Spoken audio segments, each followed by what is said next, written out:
is worthwhile unless you take risks. Nothing. Nelson Mandela said, "There is no passion to be found playing small and settling for a life that's less than the one you're capable of living." Now, I'm sure in your experiences in school and applying to college and picking your major and deciding what you want to do with life, I'm sure people have told you to make sure you have something to fall back on. Make sure you got something to fall back on, honey. But I never understood that concept, having something to fall back on. If I'm going to fall, I don't want to fall back on anything. I want to fall forward. I figure at least this way I'll see what I'm going to hit. Without consistency, you'll never finish. So do what you feel passionate about. Take chances.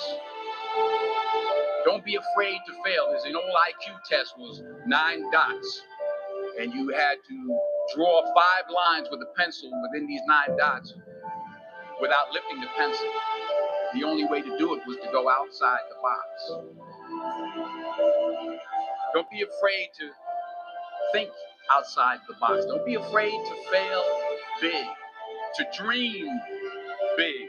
But remember, dreams without goals are just dreams.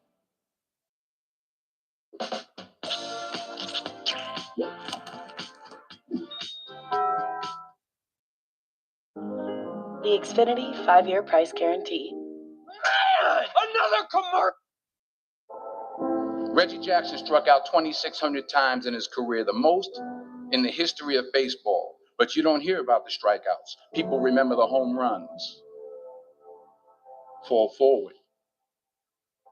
Thomas Edison conducted 1,000 failed experiments. Did you know that? I didn't know that. Because the 1,001st was the light bulb.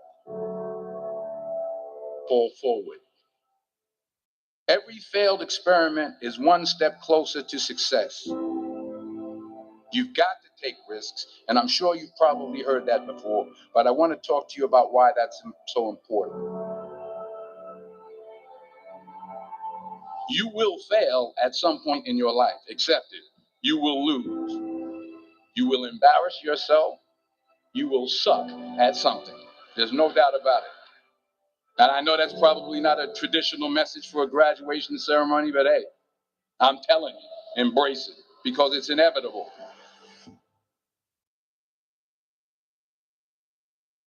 In the acting business, you fail all the time. Early on in my career, I auditioned for a part in a Broadway musical.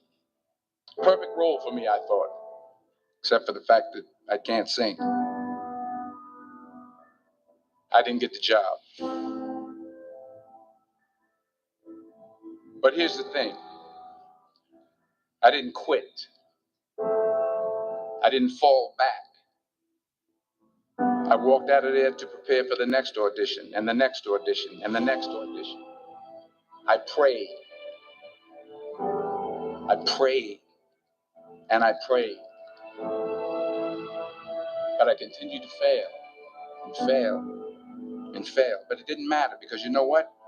There's an old saying. You hang around the barbershop long enough, sooner or later you're going to get a haircut.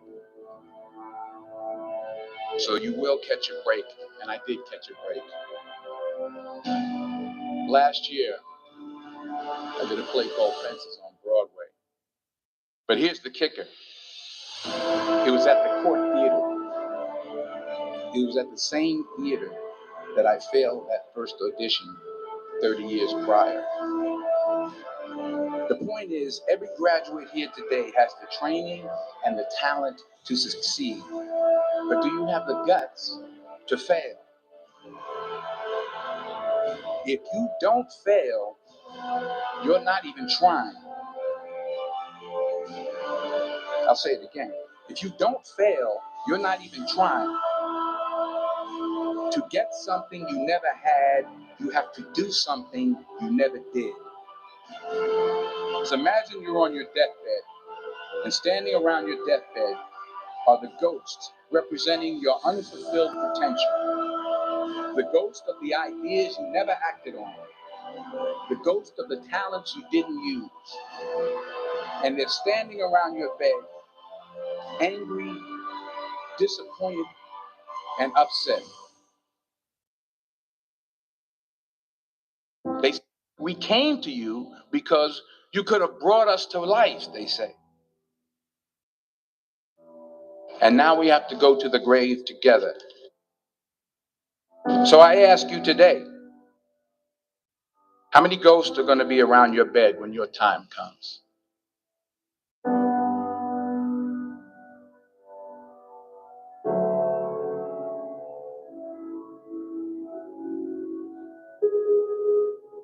I just got back from South Africa. It's a beautiful country, but there are places there with terrible poverty that need help.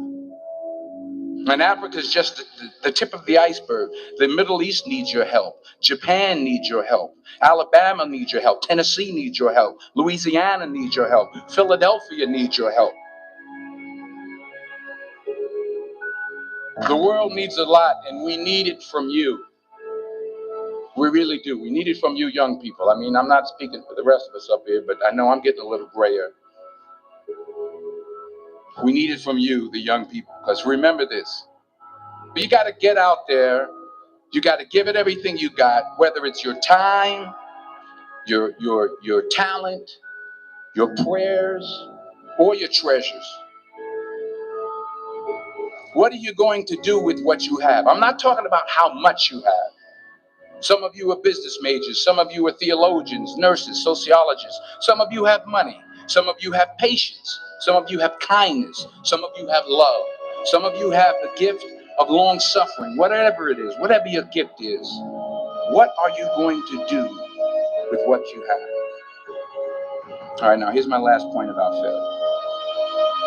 Sometimes it's the best way to figure out where you're going. Your life will never be a straight path. I began at Fordham University as a pre-med student. I took a course called cardiac morphogenesis. I couldn't read it, I couldn't say it, I sure couldn't pass it. So then I decided to go into pre-law, then journalism. And with no academic focus, my grades took off in their own direction. I was a 1.8 GPA.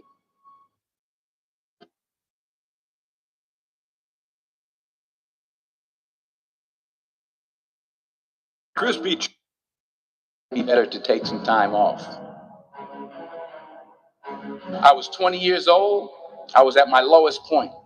And then one day, and I remember the exact day, March 27th, 1975, I was helping my mother in her beauty shop. My mother owned a beauty shop up in Mount Vernon. And there was this older woman who was considered one of the elders in the town. And I didn't know her personally, but I was looking in the mirror. And every time I looked at the mirror, I could see her behind me. And she was staring at me. She just kept looking at me. Every time I looked at her, she kept giving me these strange looks. So she finally took the dryer off her head and she said something I'll never forget. She said, "Young boy, I have a prophecy, a spiritual prophecy." She said, "You are going to travel the world and speak to millions of people." And in the years that followed, just as that woman prophesied, I have traveled the world and I have spoken to millions of people through my movies. Millions who up till this day couldn't see me. Who up till this day I couldn't see while I was talking to them, and they couldn't see me. They could only see the movie. They couldn't see the real me.